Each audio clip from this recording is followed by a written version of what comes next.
My name is Ezra, and when I look back over the past year, I see how much my life has changed. It's almost funny now, remembering how I once believed my marriage was perfect. 3 years ago, when I was 29, I married Trey. We looked like the perfect couple to everyone who knew us. I had a promising career as a project manager at Richardson Financial, climbing the corporate ladder with big dreams. Trey, on the other hand, had a much simpler approach to life. He worked as a manager at TradeWorks, and unlike many ambitious spouses I knew, he wasn't chasing promotions. He was happy with a steady job and a quiet life.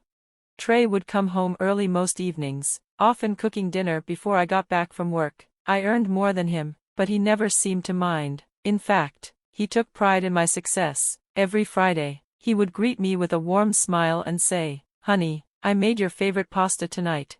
"You spoil me too much," I would reply, letting the comforting smell of garlic and herbs wash away the stress of my long week.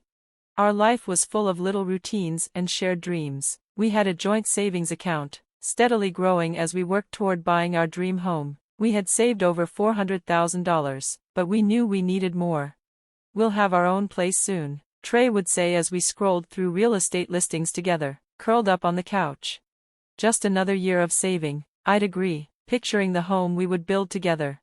We wanted to start a family, but we agreed to wait until we bought our house. Everything felt certain, safe, and planned, until that fateful Tuesday in March.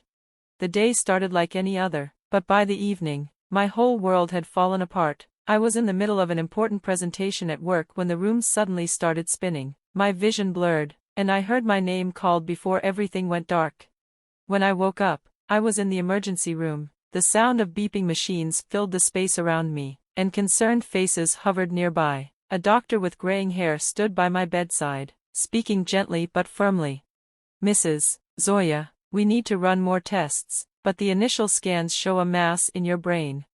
The word mass echoed in my head. It was like a cruel joke, turning my world upside down. The doctor explained the risks, the possibility of surgery, and the chance that I could be left with lasting disabilities. As I listened, my thoughts drifted to Trey. How would he react? Would he stay by my side if things got worse? We had promised to support each other in sickness and in health, but this was real now, not just words in a wedding vow. I took a cab home that evening, my mind racing with how to tell Trey. When I walked in, everything felt painfully normal. He was in the kitchen, humming softly as he stirred a pot of beef stew. I stood there for a moment, just watching him, before gathering the courage to speak. "Trey," I said quietly. He turned to look at me, his face changing when he saw the fear in my eyes. He put the spoon down and came closer. "What's wrong?" I told him everything, the doctor's words, the risks, my fear. He listened, his expression hard to read. At first, he tried to be reassuring. "We'll get through this," he said. "I'll take care of you."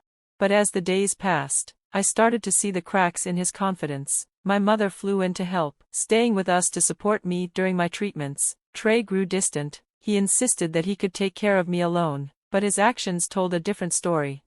"You don't need your mom here all the time," he said one night, his voice tense. "I can handle it." Yet, as time went on, it was clear he wasn't handling it. My mother was always by my side, cooking, cleaning, making sure I was comfortable. Trey, on the other hand, started working late more often. He was distracted, his mind elsewhere. When he came home, he barely spoke. His phone calls became more secretive. Whenever I asked, he brushed it off as work stress. One evening, after a particularly painful day, I tried to reach out to him. We sat in the dimly lit living room, the silence between us heavy. "Do you remember how we used to talk about the future?" I asked softly. "Do you still believe in those dreams?" Trey looked at me, his face full of uncertainty. "I'm just trying to keep everything together," he admitted. "I don't even know what tomorrow will bring."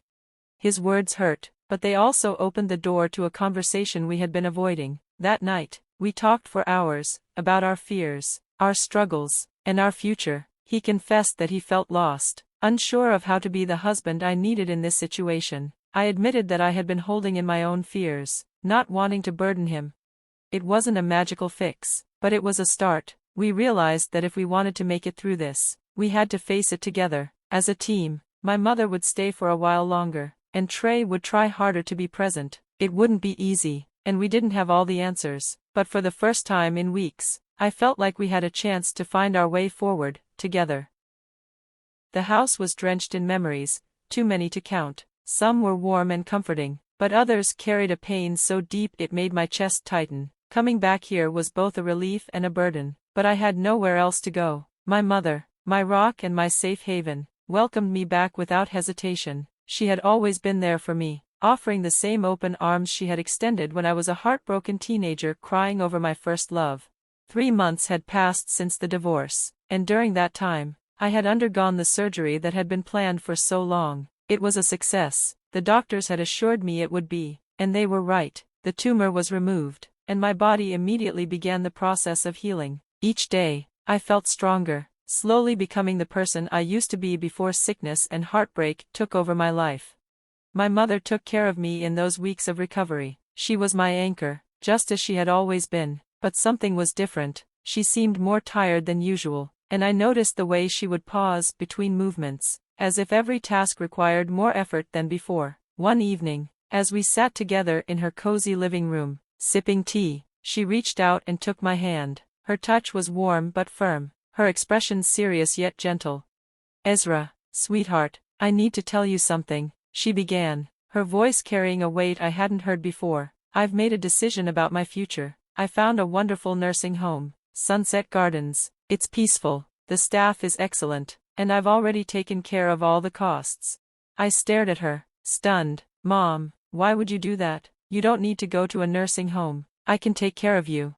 She squeezed my hand and smiled knowingly. "Honey, I don't want to be a burden on you. You've been through so much already, and you deserve a fresh start. I want to spend my remaining years somewhere I can relax and not worry about anything."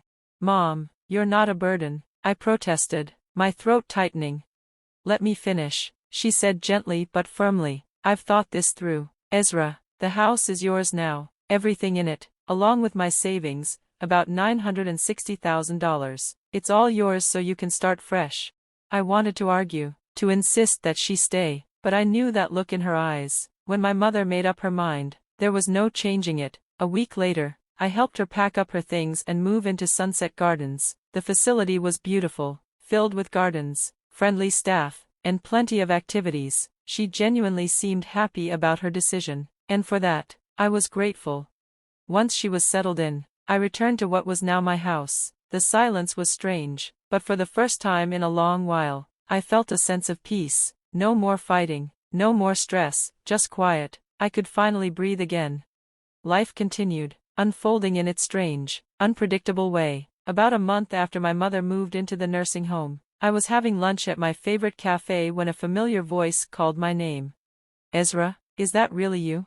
I turned to see Denver, Trey's mother, staring at me like she had seen a ghost.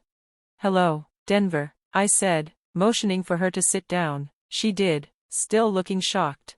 "I can't believe it," she murmured. "Trey told us you were terminally ill." I couldn't help but laugh. "He told you I was dying? Well, as you can see, I'm very much alive, still working at Richardson Financial, and Mom left me her house, so I'm planning to sell it and move closer to work." Denver's expression shifted from shock to something else, something like shame. "You know," she hesitated, then leaned in. "Trey is living with me now. That woman he left you for, Corey, she took every last penny in the divorce settlement and then left him. He has nothing now." I took a sip of my coffee, hiding the satisfaction creeping onto my face. I hadn't wasted energy thinking about Trey since the divorce, but hearing that karma had come knocking was oddly gratifying. "He made his bed," Denver sighed, shaking her head. "Now he has to lie in it." Later that evening, I was at home, sorting through old photographs when a sudden, loud banging on the front door startled me. Before I could react, the door flew open, and there stood Trey. His face was flushed red, his expression a mix of fury and desperation. "You lied to me," he shouted, stepping inside as if he still had a right to be there. "My mother told me everything. You're completely fine." I stood up slowly, keeping the coffee table between us. "Get out of my house, Trey." He let out a bitter laugh. "Your house? The house your mother conveniently left you after our divorce, along with all that money?" His hands ran through his hair, a gesture I once found endearing but now seemed theatrical. "Ezra, baby, I made a mistake," he said, his voice suddenly soft. I was scared and stupid. I still love you. We can start over. I stared at him, my chest tightening with cold anger. You abandoned me when I was sick. You cheated on me. I want nothing to do with you. His expression twisted. Why didn't you tell me you were getting better? Why didn't you tell me about your mother's inheritance? You want to know why? I stepped closer, my voice calm but firm. The day I found out my tumor was benign, I rushed home to tell you, only to overhear you on the phone with your mistress, talking about how much of a burden I was. Trey flinched but recovered quickly. That's not fair, Ezra. You hid money from me during the divorce. That's illegal. I'll sue you. I calmly walked to my desk, pulled out my phone, and showed him a series of messages. Before you continue with your threats, take a look at these. His face paled as he read the incriminating texts between him and his boss's wife. You remember Ben, don't you? Aiden's wife? I asked. I wonder what Rome would think if he saw these. Trey's confidence shattered. You wouldn't, he whispered. Leave me alone, Trey, I said, or these go public. His mouth opened and closed, but no words came out. Finally, he turned to leave, his voice bitter. You've changed. No, Trey, I said, watching him go. I just stopped being afraid.